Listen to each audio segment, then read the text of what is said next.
पप्पू यादव जी राष्ट्रीय जनता दल के शुरू से नेता रहे हैं, आज से नहीं। हम लोग जब बहुत छोटे थे तभी से पप्पू यादव जी का नाम सुनते थे। वह राष्ट्रीय जनता दल के सांसद हुआ करते थे, कई बार सांसद हुए।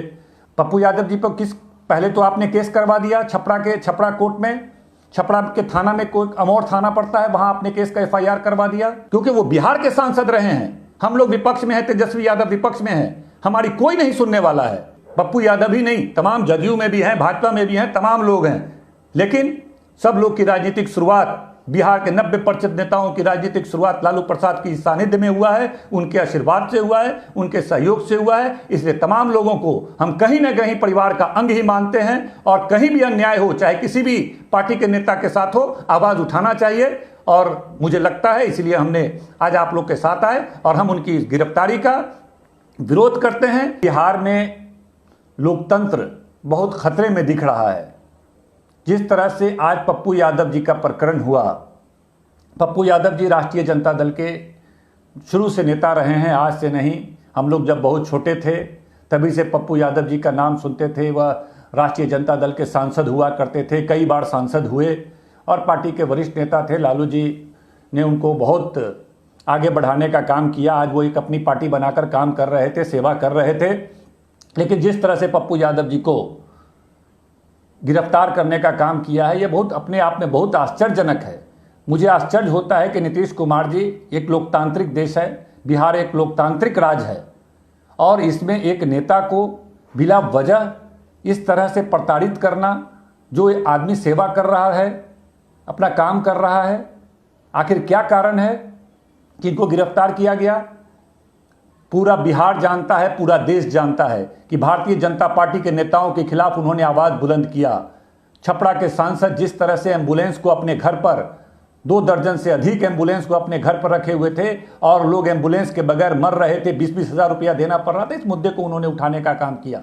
ये तो हर विपक्ष और हर जनप्रतिनिधि, हर समाज सेवी का यह दायित्व बनता है कि इस तरह के मामले को उजागर किया जाए। कार्रवाई होना चाहिए था भाजपा के नेताओं पर, रूढ़ी जी पर, जो वहां के सांसद हैं, कार्रवाई उन पे होना चाहिए था। लेकिन भाजपा के दबाव में नीतीश कुमार जी ने जेल भिजवा दिया पप्पू यादव जी को। पप्पू यादव जी पर पहले तो आपने केस करवा दिया छपरा कोर्ट में, छपरा के थाना में, कोई अमौर थाना पड़ता है, वहां आपने केस का एफआईआर करवा दिया। अरे एक राजनीतिक पार्टी का वो नेता है, उनका यह दायित्व बनता है कि कोई भी विधायक है, सांसद है, पूर्व सांसद है, पार्टी का नेता है, वह निरीक्षण कर सकता है घूम करके कि क्या व्यवस्थाएं हैं, जनता को क्या तकलीफ हो रही है। हम भी जाते हैं, हम भी कोविड हॉस्पिटल गए हैं, कई बार अस्पताल भी गए हैं, कई जगह गए हैं और लगातार जा रहे हैं। पिछले बार भी जब कोविड हुआ था तो हर अस्पताल, हर क्वारंटीन सेंटर हम जा रहे थे। मुझे पता था कि भाई वहाँ पर नहीं जाना है, लेकिन एक विधायक होने के नाते यह दायित्व हमारा था कि हम प्रत्येक जगह जाकर देख रहे थे कहाँ क्या अस्पताल है। अभी कुछ दिनों पहले, पिछले सप्ताह हम समस्तीपुर के जितवारपुर कॉलेज में गए थे। राकेश ठाकुर जी, आप भी थे, तमाम बहुत सारे लोग थे, पप्पू जी थे, बहुत सारे लोग थे, चंदन मुखिया जी थे, बहुत सारे, राम कुमार जी थे, 10 लोग हम लोग गए थे, वहाँ पर निरीक्षण किया। वहाँ पर स्थिति बहुत भयावह थी। जो आयुष डॉक्टर होते हैं, बस एक आयुष डॉक्टर थे, एक बी ग्रेड की नर्स थी।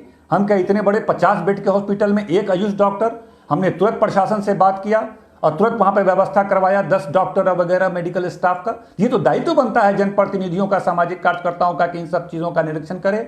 अमौर थाना में आपने पप्पू यादव जी पे केस करवा दिया, यह दुर्भाग्यपूर्ण घटना थी।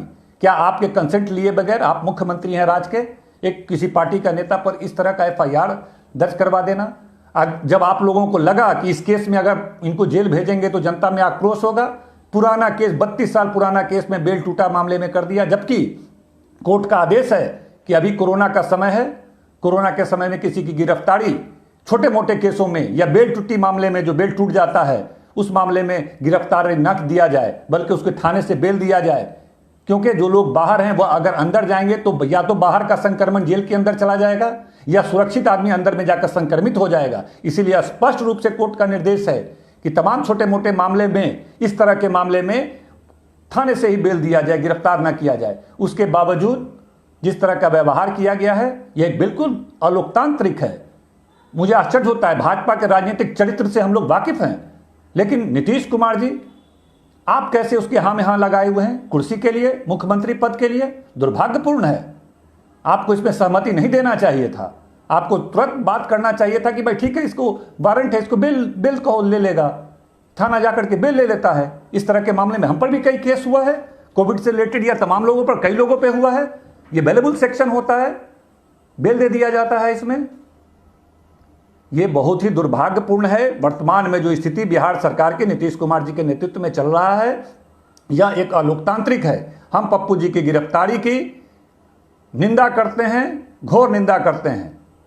इस वक्त में उनके साथ यह भेदभाव तरीके से, बदले की भावना से ग्रसित होकर भारतीय जनता पार्टी के इशारे पर यह तमाम प्रकरण हुआ है।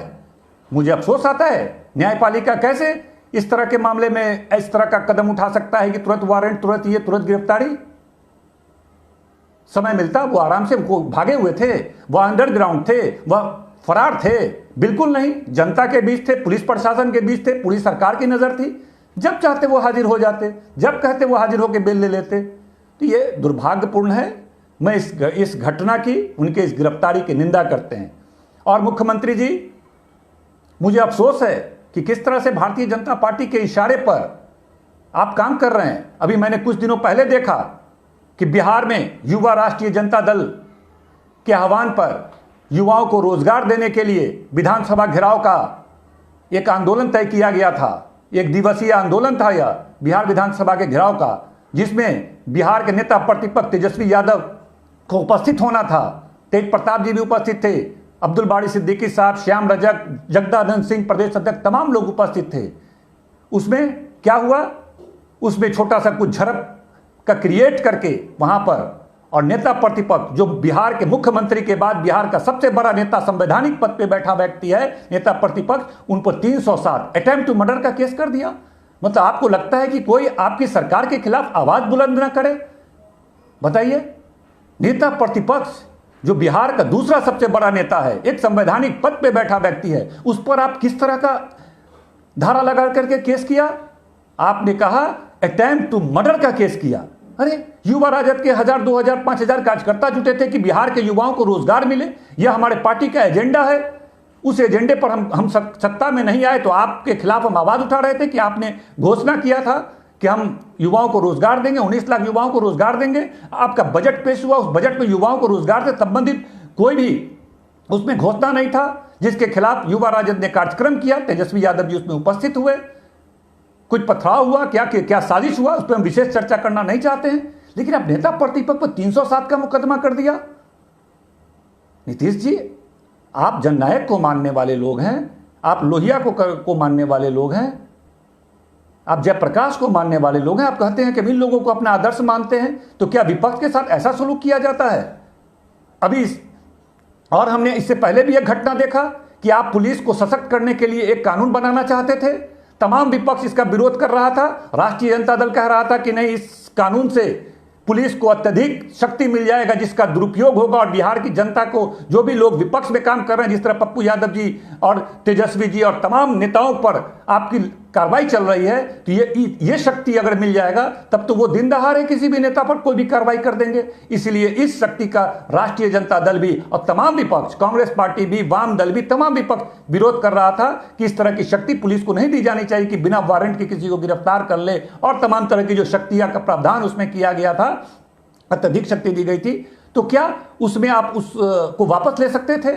उसको परवर समिति को भेज सकते थे, उसको अगले बजट में ला सकते थे, तमाम दल के नेताओं को बुला के मुख्यमंत्री जी आप बात कर सकते थे कि विपक्ष का किस चीज पे आपत्ति है। आपने क्या किया विधानसभा में? इस कानून को पारित करने के लिए पूरे पटना के पुलिस को विधानसभा में घुसवा दिया और तमाम विधायकों के सर पे बंदूक रख करके जबरदस्ती उस कानून को पास करने का काम किया। यहां तक के विधायकों को, महिला विधायकों के साथ मर्यादित व्यवहार करने का काम किया। ये क्या, ये एक लोकतांत्रिक देश में इस तरह की प्रवृत्ति?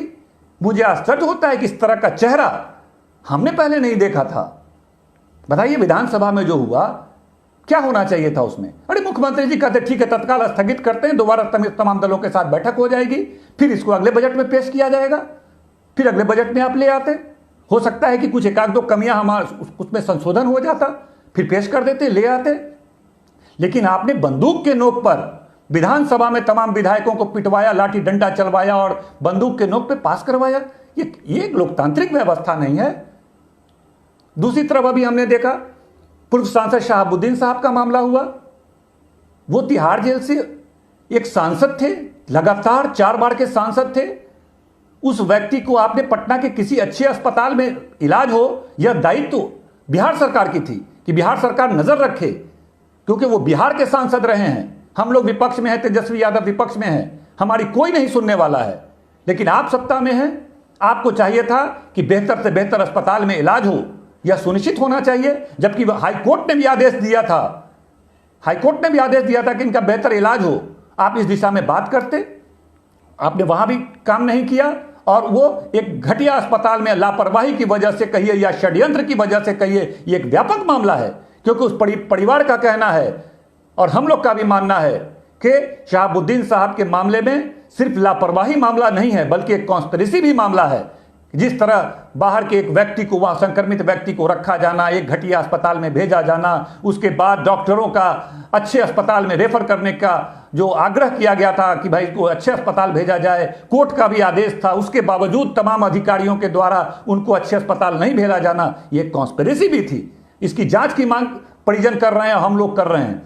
लेकिन केंद्र में आपकी सरकार है, बिहार में आपकी सरकार है, एनडीए के आप बहुत बड़े नेता हैं, और आपको शहाबुद्दीन साहब को भी न्याय दिलाने के लिए आपको बोलना चाहिए कि ठीक है, परिजन को शंका है कि इसमें कुछ कॉन्स्पिरेसी है, कुछ साजिश है, तो जांच होनी चाहिए। ये कौन करेगा? हम लोग तो सिर्फ आवाज उठा सकते हैं।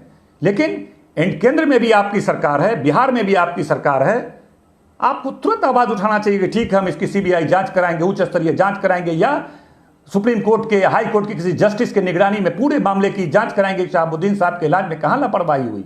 उनके परिजन चाहते थे कि बिहार लाया जाए, बिहार में अंतिम संस्कार हो। मुझे याद है कि आज तक के जो रिपोर्टर थे, सरदाना साहब का जो निधन हुआ है, उन लोगों ने हरियाणा में ले जाकर उनका अंतिम संस्कार किया। ये परिजन, उनके परिवार 3 दिन तक सड़क पे भटकते रहे कि हम इनको बिहार ले जाना चाहते हैं, वहां पे अंतिम संस्कार करना चाहते हैं। लेकिन वो लोग नहीं माने। आखिर सरकार आपकी है, केंद्र में भी आपकी सरकार है, गृह मंत्रालय से ये सब डील होता है, ये सब तय होता है। आपके 16, 17, 18 सांसद हैं, आपका एक दबदबा है केंद्र की सरकार पर, आपकी बदौलत है केंद्र में सरकार। एनडीए के आप महत्वपूर्ण नेता हैं, और आपने बिहार के एक सांसद को बिहार में लाने का निर्देश नहीं दिया, जिसकी वजह से वो नहीं आ पाए। लोग हमसे नाराज हो, उनसे नाराज हो, हम लोग के पास कोई शक्ति नहीं है। हम सिर्फ बोल सकते हैं, हम सिर्फ आवाज उठा सकते हैं। लेकिन आप एनडीए के बड़े नेता हैं, आप चाहते तो पूरे मान सम्मान के साथ, राजकीय सम्मान के साथ बिहार में, सिवान में, प्रतापपुर में उनका अंतिम संस्कार होता। मुझे समझ में नहीं आता है कि क्या हो रहा है ये सब। इसलिए भाइयों, मुझे नाराजगी थी, पप्पू जी की आज घटना घटी। मुझे लगा कि विरोध होना चाहिए, विरोध प्रकट करना चाहिए। किसी पार्टी में रहें, सब लोग, जो भी लोग हैं, सब राष्ट्रीय जनता दल लालू जी के आशीर्वाद से ही तमाम लोग बिहार की सेवाओं में, पप्पू यादव ही नहीं, तमाम जदयू में भी हैं, भाजपा में भी हैं, तमाम लोग हैं।